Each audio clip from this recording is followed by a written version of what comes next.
Welcome to the RotoWire Masters Preview, sponsored by DraftKings.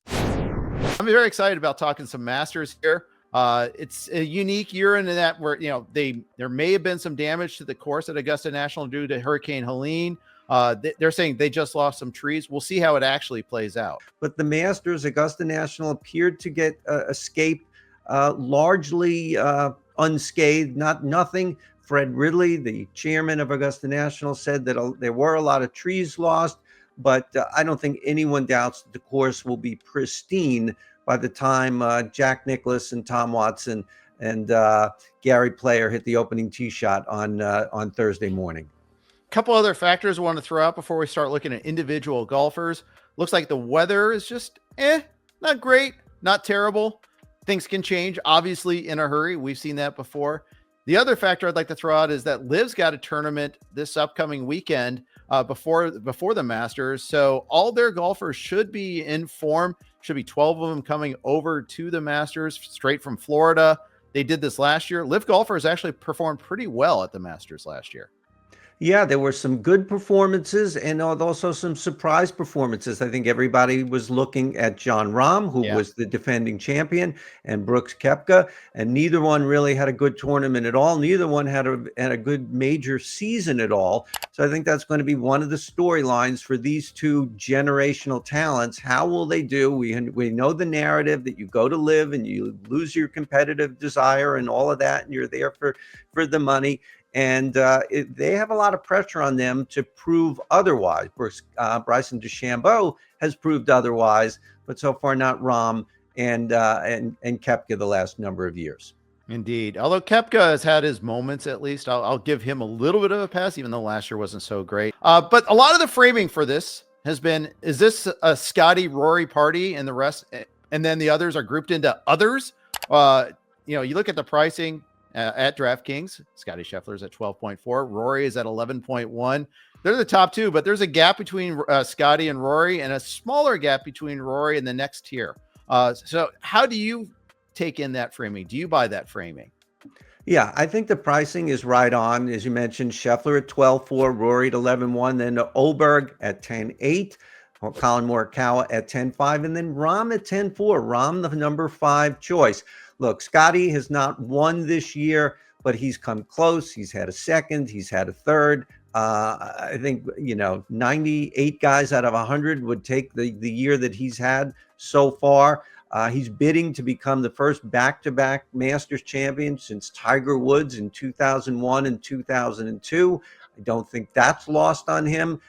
He's already won it twice. He's just the best golfer, and it would surprise nobody if he won again. Rory has come so close. He's been so snake bit. One of the narratives every major is it's now been more than a decade since McIlroy has won his 4th major.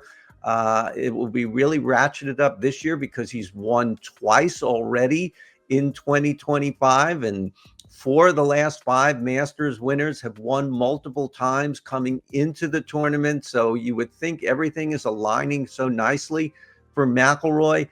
He has not had the greatest run the last few years at Augusta. And just before the end of the Houston Open, he did mention he's nursing a right elbow problem. I suspect he will be okay, but it's just one more layer to unpack. Absolutely. Look at the other high price golfers here. You mentioned Morikawa. They're at 10.5. Hochberg at 10.8. Jon Rahm 10.4. We get to play with Jon Rahm again. I'm excited about that. And Bryson at 9.9. We'll just move him up into that tier as well. Bryson has actually won a major recently, so he deserves that consideration as well. Do you like any of those guys at those prices? Yeah, there's a lot to like with a lot of them. One of the things we see at the Masters, it's the most predictable tournament of the year. The cream, it's a cliche. It really rises to the top. Last year, the top 8 guys, and I'm going to look here and read, it was Scheffler, it was Hochberg, it was Fleetwood, Morikawa, Homa, who was good then, Cam Smith, DeChambeau, Xander. I mean, really all top elite golfers. And somebody else could creep into that conversation, but really expect the top guys to be there. Only 2 guys have finished in the top 10 in the Masters the last 3 years. Scotty Scheffler has won. Colin Morikawa is another one. Has been winless in a long time now, 18 months, one win in like 4 years, but he's coming close. His approach play is great again. I do like his chances a whole lot again this year. Bryson was right there after playing the Masters for years and really doing nothing at Augusta National. Really seemed to figure out the course last year. He was right there with Scotty for a while, ended up finishing sixth, and then we know he won the U.S. Open. So I think there's a lot of other guys that are in this conversation, and there's a lot to like there. It's now time for Len Hochberg's best DFS plays on DraftKings for the 2025 Masters. Len, on DraftKings, who's your best value on the board?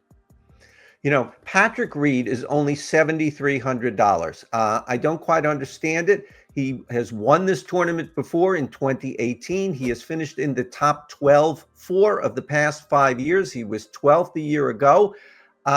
If you can get a top 12 out of a guy who's $7,300, I think that's the way to go. Who represents the worst value on the board on DraftKings?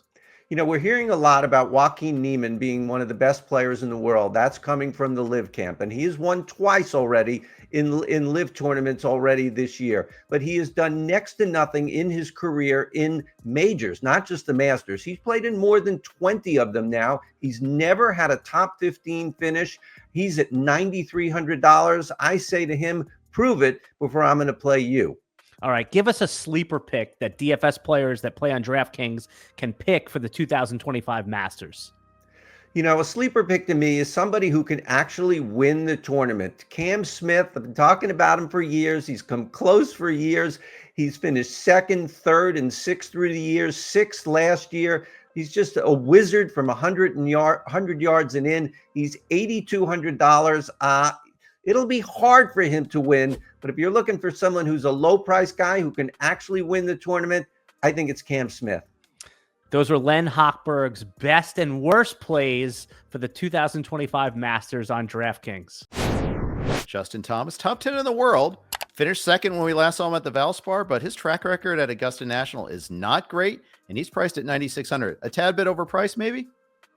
I kind of think he's okay. He's had some good years and he's had some bad years. He's had some, last year was just, we saw him, trying to make the cut and he missed the cut. And it was just a woeful, sad to look at experience, but he's had some top tens through the years here. He's not been all or nothing. He's been a little of everything, and he's playing so well this year. He's really one of the best wedge players around the green. And that is so critical at Augusta National, so diabolical with the runoffs and the super fast greens running close to 14 on the stimp meter. So I think that's a fair price, and I do have him pretty highly ranked as well. Let's talk about another potential value in the next tier. Russell Henley's already won this year. He's got a great track record at Augusta National, and he's at $8,400. Do you like him at that price? Yeah, I like him a lot. I think I just have him outside my top 10 at number 11. You could argue that he should be in the top 10. Had been fourth here, is his best. His weakness through the years was always his putter. He's always been incredibly accurate off the tee and really strong with his irons, but he's a much improved putter, which is why he's a top 10 golfer in the world right now. Russell Henley, top 10 golfer in the world. He deserves to be where he is. And so 8,400, especially having played well at Augusta National in the past, I'm sure the people who make these prices are a lot smarter than me. I know they're a lot smarter than me and they have a lot more information, but I don't get that. I don't get that price. I do like Henley a lot at 84. As you get ready to set your lineups, download the DraftKings Daily Fantasy app to play free for a shot at the $1 million top prize with just a $10 deposit. That's for all DraftKings customers. Click the link below and download the fantasy app for your free shot today. The crown is yours. Gambling problem? Call 1-800-GAMBLER. In New York, call 877-8-HOPE-NY or text HOPE-NY at 467-369. In Connecticut, help is available for problem gambling.